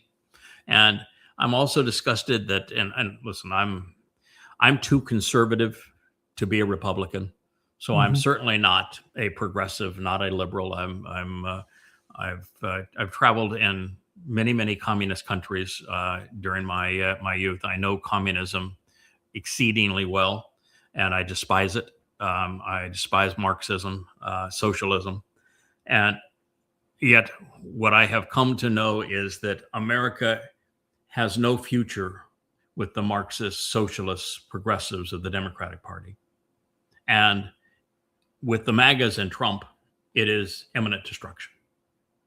Mm-hmm. There is no hope for America. It's suicide. It's over. Yeah. It is. Yeah. It's a suicide pact.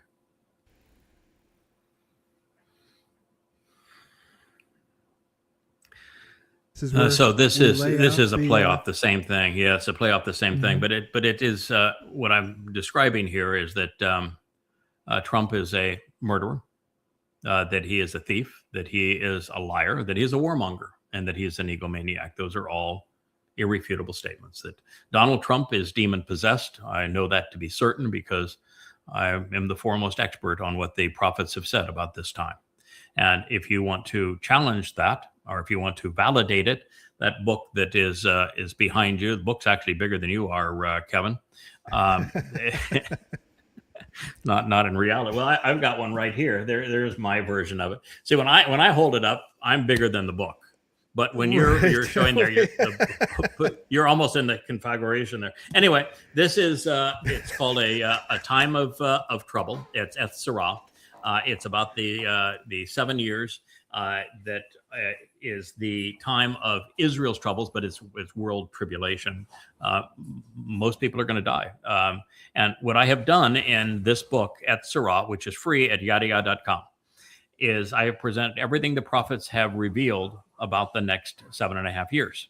So you can know exactly what's going to happen, who's going to do it, who's what. Like I'm very clear in revealing that it's Donald Trump who is the person that Christians have thought to be the Antichrist. He's the great betrayer, and precisely what he's going to do in terms of betraying Israel and affording a fake Palestinian state carved out of Israel's heart. It's going to happen, and it's all laid out right here. So if you want to know what the next 7.5 years are going to bring, you can go to YAHOWAH.com, and you can go. It's the 9th volume of the YAHOWAH series, and you will find this book, and it will tell you everything you need to know about Donald Trump and about world war. He is going to destroy the United States economically and militarily, and he is going to destroy much of the world.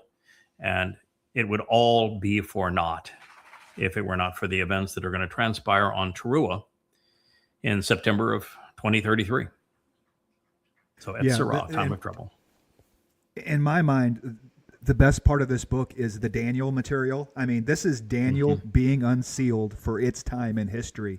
And the arguments are all laid out. The translations are all in this book. It is definitely, if you had to start someplace, this would be a good one to start on, just to get in to see what's going to happen.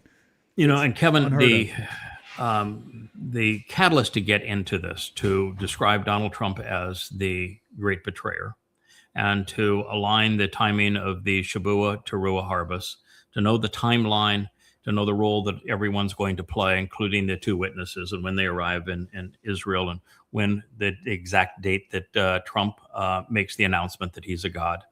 And going to actually be on the Ides of March. It's going to play right into the Roman religion of Mithraism and of the Caesars. That's why I refer to Trumpism as the rise of and the fall of the Fourth Reich. And then Ramadan, tying in Ramadan. Yeah, he's going to arrive on Ramadan, and then he is going to make his pronouncement on the Ides of March, the 15th of March in 2030. The principal foundation upon which Daniel is understood, and it's not Daniel, it's the prophet. It's two fellows that are actual prophets, Gabriel and Michael. They are Dod and Yada. They're not angels. No, they're not angels. I've tried to pull that off before, and no one's ever bought the angel. You're no angel, huh? I am no angel. No, I have a lot. Listen, I like them as Malak. They are responsible for my protection duty. Absolutely. Even though Wookiee would like to think that he plays a role in that, but no, the Malak are very, very important to me. But no, I am a Malak, and he actually carry the title, but not in the sense. Well, actually in the sense of being spiritual, because we As got the being seven ruach a cherubim of Yahweh. But I'm not the Malak as in the heavenly host, the Saba. But the foundation of all of this happens to be Yahshua 17 and 18.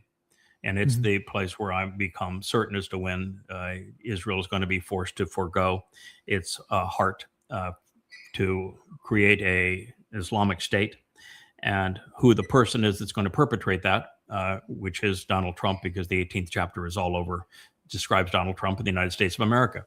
And it's the one who perpetrates this. I have gone back through in the last week.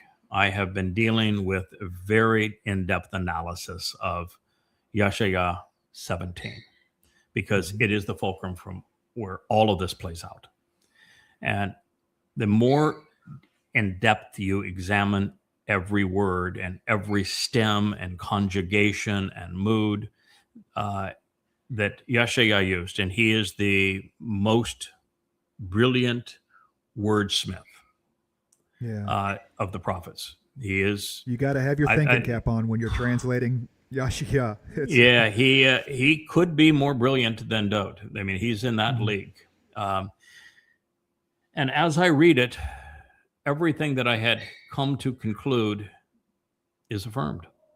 In fact, it becomes undeniable.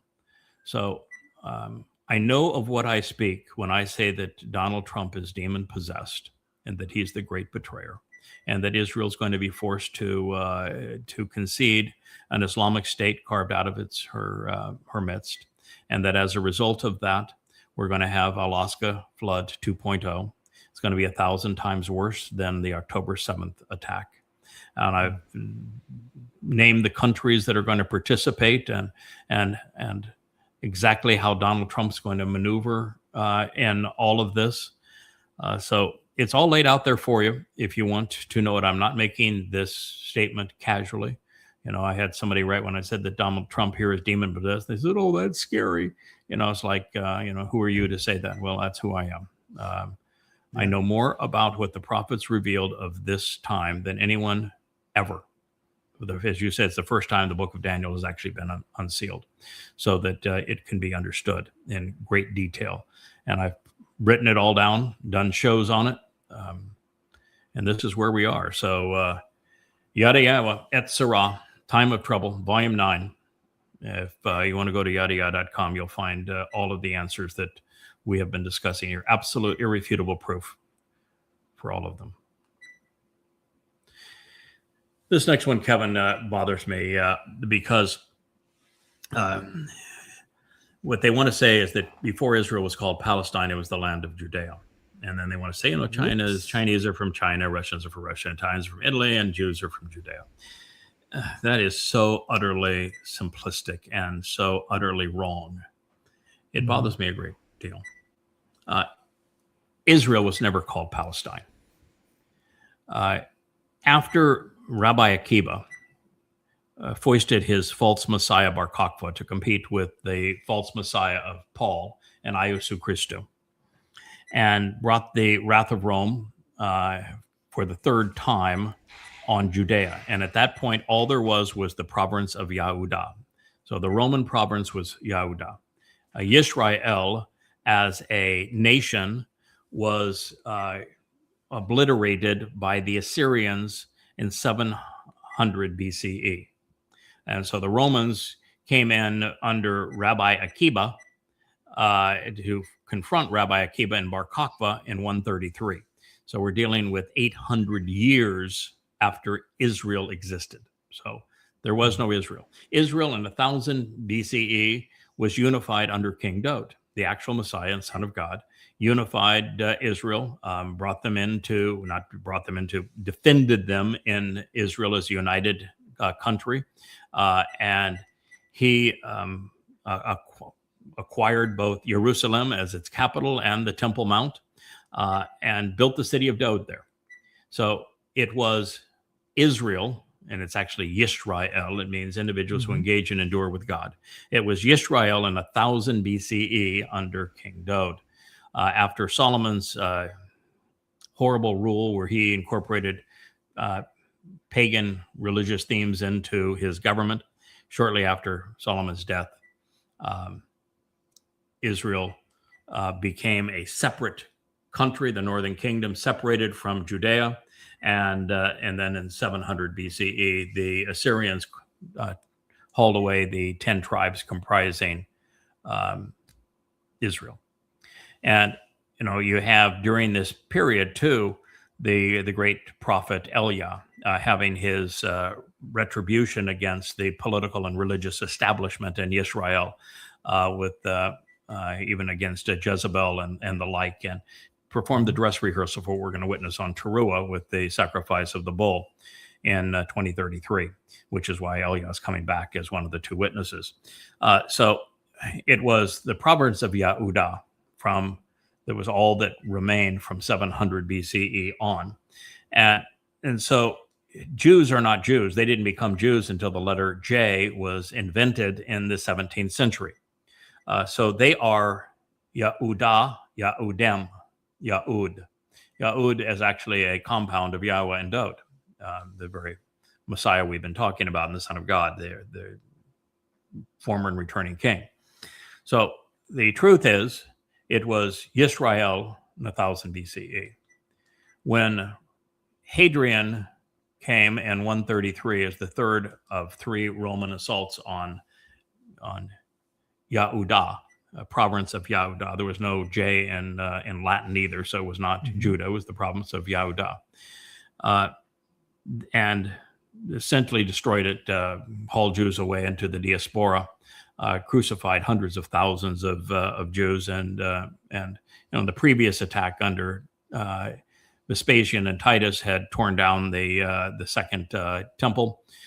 So there wasn't much left, but it was the province of Yehudah, and the people who lived there were Yahudem in the plural, Yahud in the singular. And so if you wanted to make your point, it's Yahudem are from Yehudah.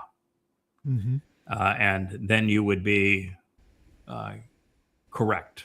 So I don't know why people can't get it right, but that's the truth. Like Dr. Jeff says, we're trying to create more Yahudim from Jews. So yeah, and the only reason that Palestine became a name is that when Hadrian was torturing the literate Jews, the Yahud, to death, wrapping Torah scrolls around them, soaked in kerosene, torturing them to death, he elicited confessions as to who the most disgusting people were in the history of Yisrael and Yehudah. And they said, well, it would be the Philistines. So the Philistines, they were ruthless. They were ruthless terrorists. The Philistines were. And so he said, okay, well then to just rub salt in the wound, if you will, I'm going to rename the province of Yehudah Philistia, Syria, or Syrian Philistia. And so that's how the name was designed to be an ethnic slur. That was the entire purpose of it. It wasn't ever the name of the place. It was never called Palestine. It was simply an ethnic slur that he used in passing as he left. No one even took him seriously. But the British, who are anti-Semites, decided to reresurrect that name. And why the British would do it is well, the British were badly abused by the Romans, so they should not have done that, but they did, and they did it because so many Brits are either Catholic or Protestant Anglican, which is Catholicism light through Henry VIII, who wanted the divorce, and so it's the British who called the land Palestine. So if you want to blame somebody, it's the Brits that regurgitated this lie. And then when the KGB and the Muslim Brotherhood in Egypt, after losing the 1969 with the 66 war, I guess what it was. What year was the 6-Day War? 67? 67. So losing the 6-Day War in 67, it was the Egyptians, the PLO, which they created, the Muslim Brotherhood, and the KGB that collectively came up with the idea that, well, we'll just rename the place Palestine off of this old myth and call the people Palestinians that had never been Palestinian. They don't know what a Palestinian is, but we'll call them that, and we'll call the place Palestine so that the world can be convinced that we're the indigenous people and it's ours, and the Jews have taken it from us. And people are stupid enough that most people believe it, particularly today's youth that are so indoctrinated.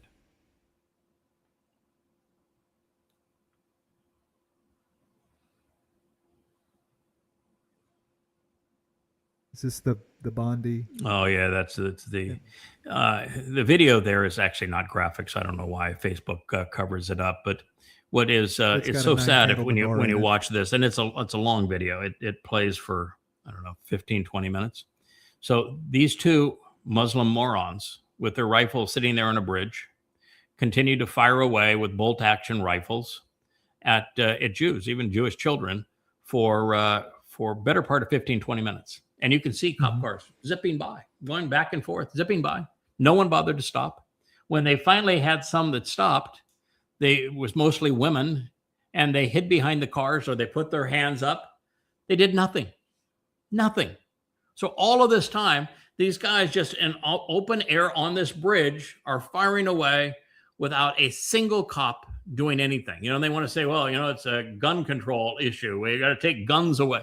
Oh, Australia already published or legalized a gun control law. And so these guys actually had those guns legally. They were given permits for those guns, and they were known sympathizers with Islamic terrorist organizations, but nobody else had them. And the security team that the Jewish community hired, they all ran for cover, and the cops did nothing. It's just disgraceful. Yeah, what happened, and you watch it, you just want to cry.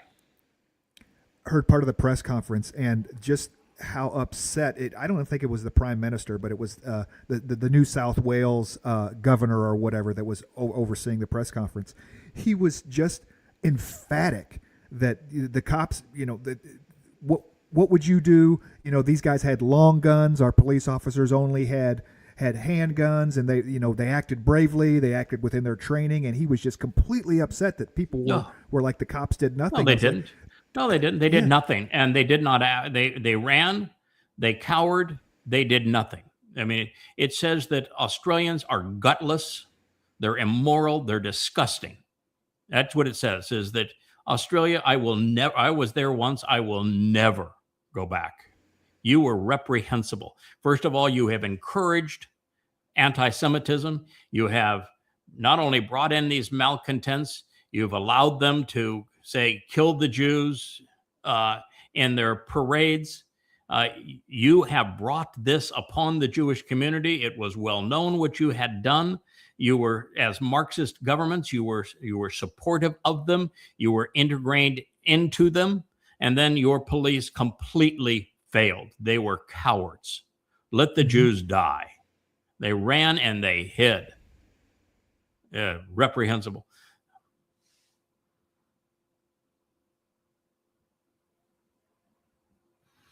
Yeah, this is an interesting graphic here. This is an image generated based upon what we have come to know about the Milky Way galaxy, our galaxy, and it's like our universe. It's very thin.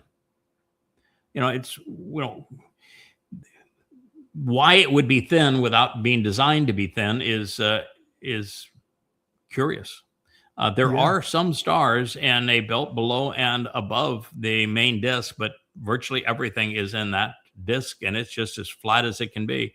And we're about halfway out, a little more than halfway out, between half and 2/3 of the way out in one of the arms. And there nobody really knows because we can't see through the center of our galaxy. Too much commotion there, too much gas and a black hole and that sort of thing. So we can't see through the center of our galaxy. And therefore, we can only estimate the number of stars in it, but the estimate's about 400 billion. And we can't even get to the nearest cluster. There's a 3-star cluster that is near us. It's of little dippy stars. They're red dwarfs. I mean, they're nothing of any consequence. I don't even think you can see them with the naked eye. And they're the closest to us. They're about 4 light years away. And we have a 0% chance of ever getting to the nearest stars. 0. And yet there's 400 billion in our galaxy. And beyond that, we're one of 2 trillion galaxies.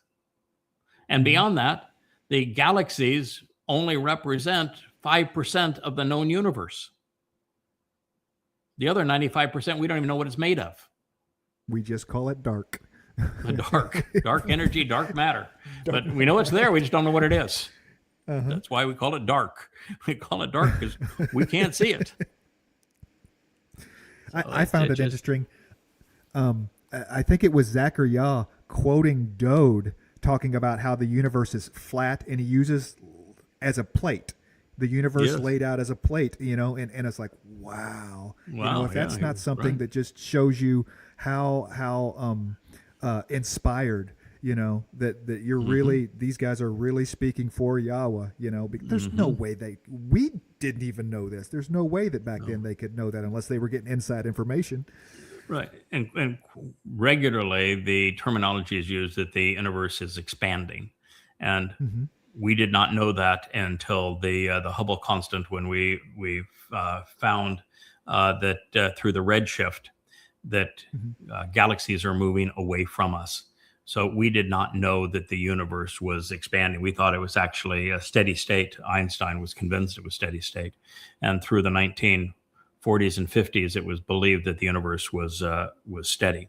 And we have now learned that it is expanding, and that was the conversation that God had. And God actually was the first to use the term Big Bang. And so he talked about the initiation of the process with the Big Bang. He also was the first to say that the universe began with light, and that it was light that coalesced ultimately energy into matter. And when you try to age the universe, all you can do is age the universe from quark confinement when energy became matter. Energy and matter are the same things. They're just different amounts of the same things. That's what E equals MC squared represents. And God described it quite accurately. And the other thing that he said that wasn't known until about a year ago is that the star nurseries occurred in vast fields of water. And now we found that there are places out there that have the equivalent of water of like millions and millions of Earth oceans. And so it is in these star nurseries in the nebula. And now we have found some that are just unfathomable seas of water. So everything that was described, including Big Bang, including the duration of time, because God says that from the perspective of creation, it was 6 24-hour days that the process took. And we now can measure the cosmic background radiation from the Big Bang, again, the term that God coined 3,450 years ago.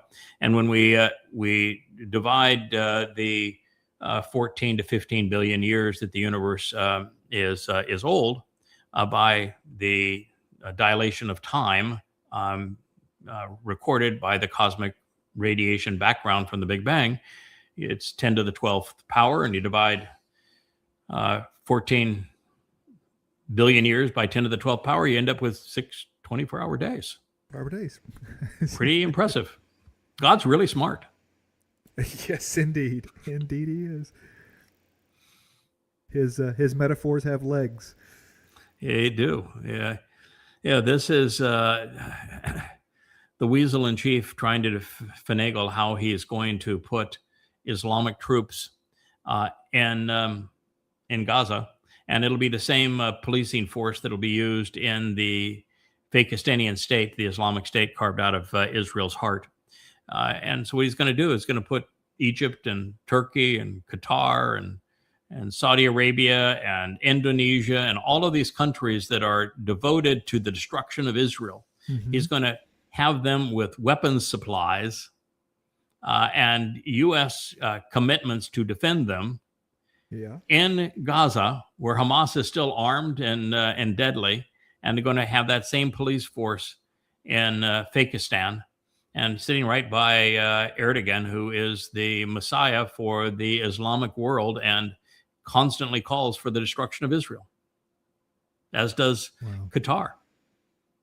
This is why the United States is named as the great betrayer through the prophets. This is what Donald Trump is maneuvering to achieve.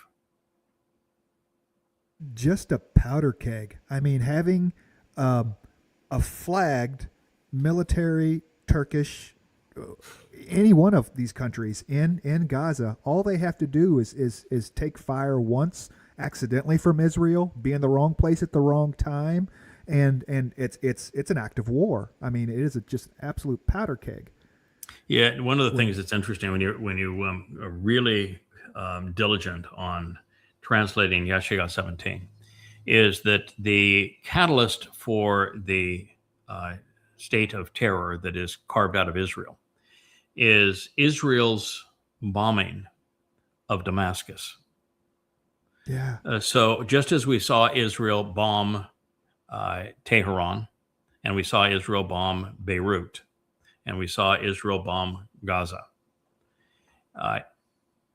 the Islamic State that controls, Jolani's Islamic State that controls Syria, has a principal goal, and that is to develop enough weaponry to play the lead jihadi role in Alaska Flood 2.0. And they're already marching in the streets, claiming that they're going to go kill Jews.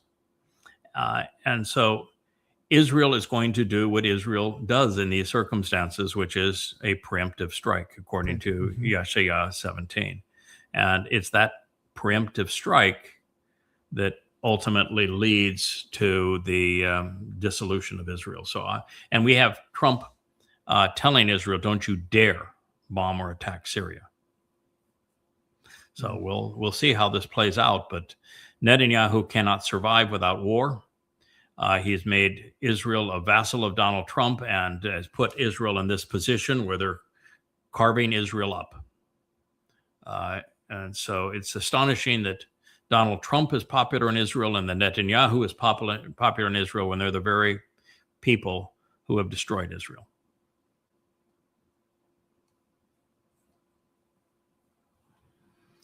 Oh, Nick Fuentes.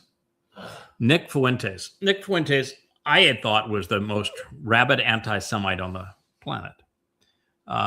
He's a white supremacist. He's a Trump buddy. He's had dinner with Trump at Mar-a-Lago after spouting all sorts of hateful white supremacist rhetoric. But he is a huge anti-Semite. Now, Nick Fuentes is he's the KKK reincarnated. And even he is saying that Tucker Carlson is way over the top on his anti-Semitism. He's mocking Candace Owens and Tucker Carlson on their anti-Semitic rhetoric, and he is like a KKK grand wizard. He's also the poster child, yeah. Yeah, he's also a groper and incel. The very rhetoric that Tyler Robinson repeated, and he hated Charlie Kirk because Charlie Kirk was so much more popular and made so much more money than Nick Fuentes did. It is Fuentes that went after Charlie Kirk and created the gropers and got the gamers and the incels to side with him, of which Tyler Robinson was all wrapped up in that sort of thing. And now he is saying here that who can blame these Muslims for killing Jews because Jews are perpetrating genocide on Gazans. So he's justifying it. Jews are not perpetrating just genocide on Gazans. There's more Gazans now than there were before the Jews actually entered Gaza. While I'm not supportive of Jews destroying Gaza, because I think it was counterproductive for them, I think they were played, as I described earlier, there definitely is no genocide here.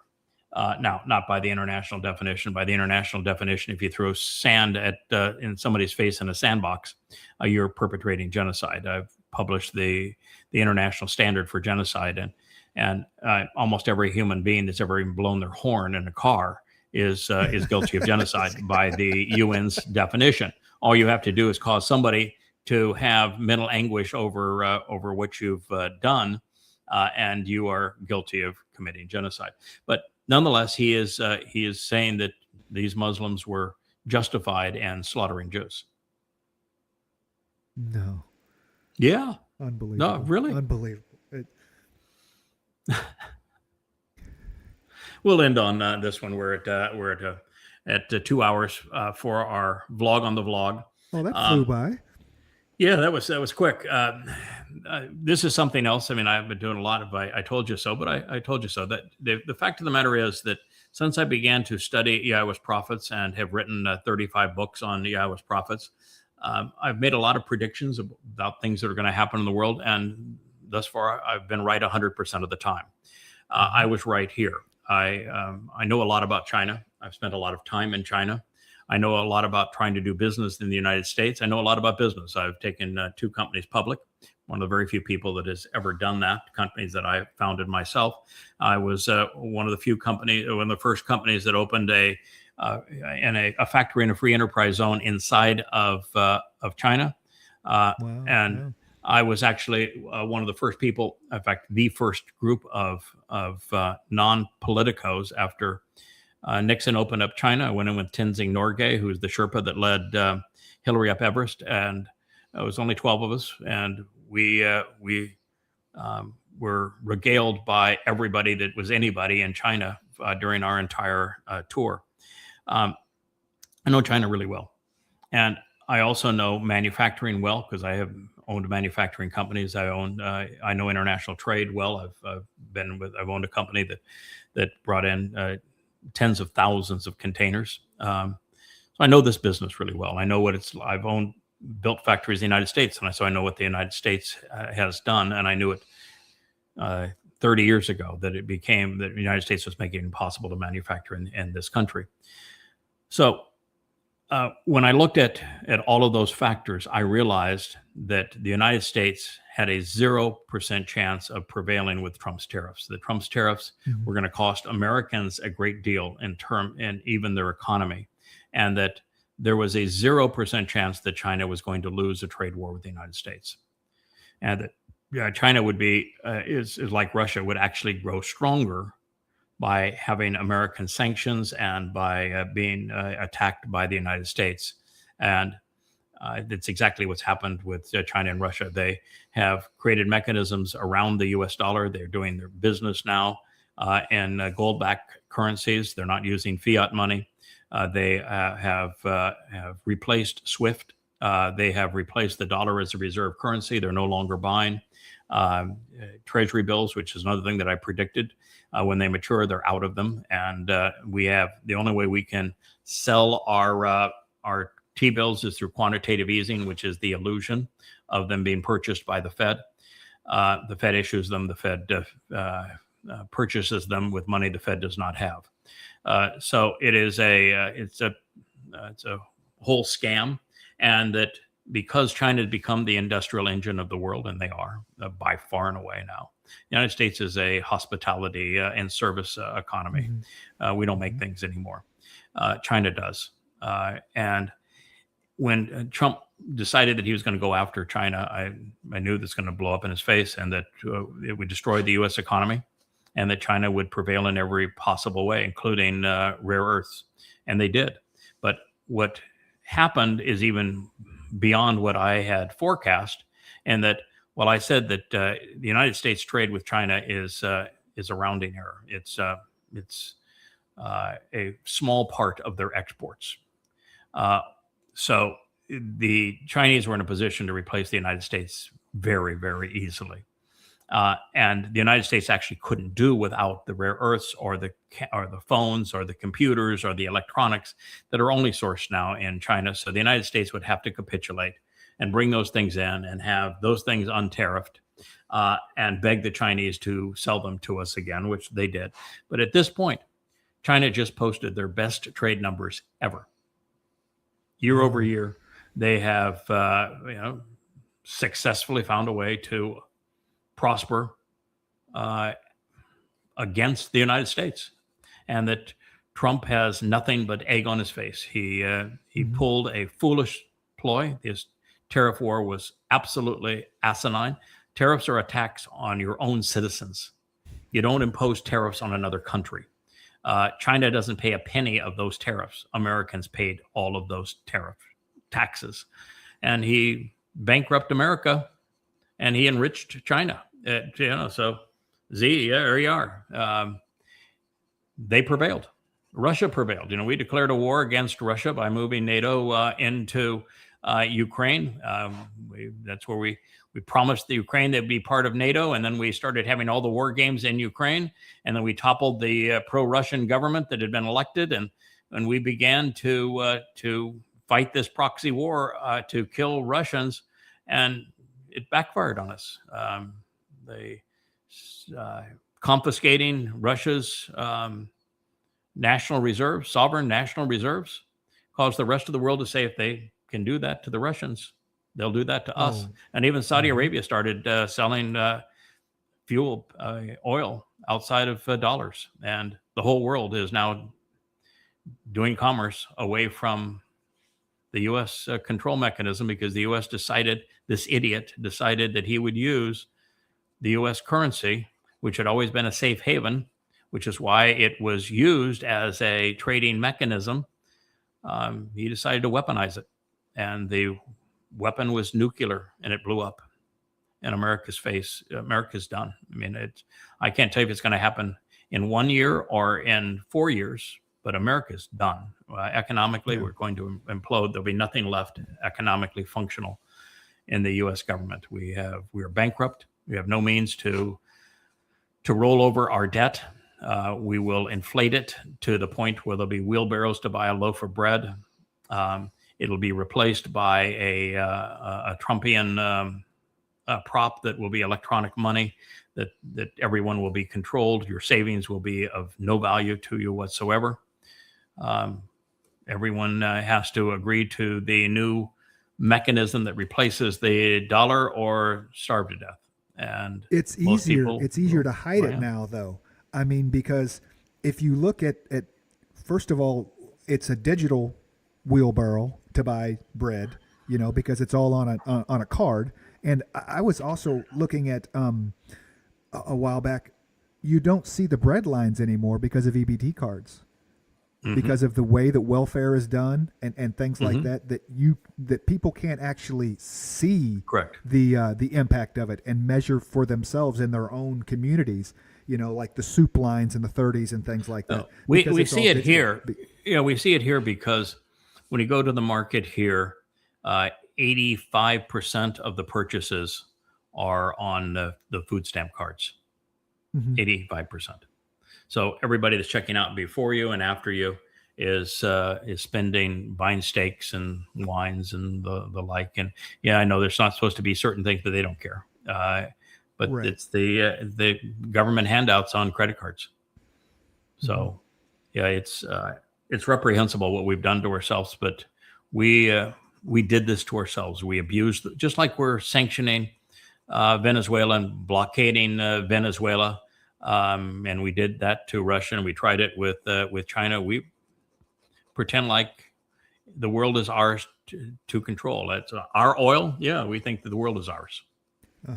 We think it's ours, and you need to play by our rules. And if you don't want to play by our rules, we'll bludgeon you, and we'll bludgeon you because the dollar being the reserve currency in SWIFT, and we will keep you out of that system, and we will sanction you as part of that system so that your people will starve if we don't like what you do. And we weaponized our currency, and we destroyed ourselves.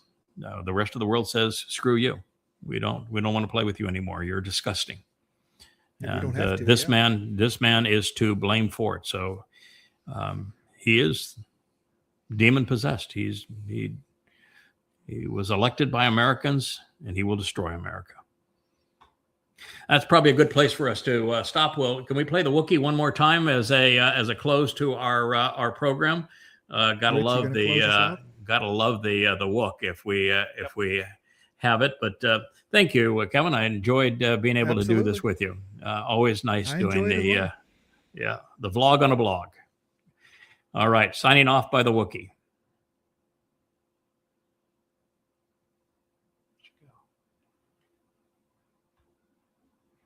Well, All right, we're out. we're out. Hey kid, you got it right. This is Yada's vlog on a blog. Catch it with us now.